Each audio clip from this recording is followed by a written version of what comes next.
I don't recommend anyone get an EV if they're the type of person who likes long road trips and lives in the north and it gets cold in the winter. So our Kia EV9 2024 has a 270 mile range. However, they don't tell you that in the winter it drops down to about 220 miles of range. And then when you're on the highway, it drops down to 210 miles of range or less. So we lose about 40%, more or less 30 to 40% of our range right then and there. Not to mention, at home you might be paying 20 to 30 cents a kilowatt. On the highway, you're paying about 60 plus cents per kilowatt. You're paying double. So now you're paying double the price to charge. You're getting 40% less range. It doesn't make sense. Make it make sense. So unless you have money to blow, it doesn't help you save versus getting a gasoline car.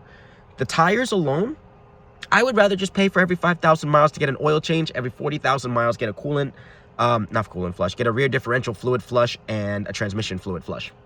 Because the tires on an EV alone is the cost. That guy, that Mercedes right there, you can see, he's been waiting 34 minutes for that spot. Him and I just fought over that spot. There's a car behind me that's been charging to 100%, an Audi that they got free. I'm on a road trip too. All these Volkswagens with their slow uptakes are going to be here minimum 2-3 hours. And God forbid, there are Chevy Bolts or Volts charging. They only have 50 kilowatt uptake on a 350 kilowatt hyper-fast charging station. They're going to be there 3+ hours. So if you have only 4 Electrify Americas and you got 3 Bolts, good luck. You're going to be there 3-4 hours. You're better off hopefully trying to drive to the next location. I don't recommend it. If the only person I would recommend an EV for is if you are the type who lives in a suburban or city setting, you never venture out of the suburbs, you never venture out of the city, go for it. You have a garage that you can charge at home, you never have to plug anywhere, you're good to go.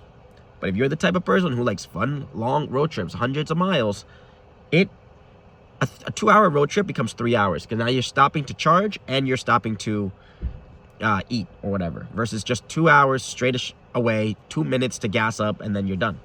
3-hour road trip becomes 4, 4-hour road trip becomes 5. You're always adding an extra hour, especially if you've got kids. Now everyone's miserable. So if I can save you the trouble, don't spend the money on an EV. It's not worth it. It really is not. So thank you. I'm looking to trade in my Kia EV9 and go get a Toyota Prius. Should have done that from the beginning. Should have listened to my wife. Should have gotten a Toyota Sienna, 38 miles per gallon minivan. It has the same cubic passenger volume as the Kia EV9. Seats the same amount of 7 passengers for half the price. So, all right, bye.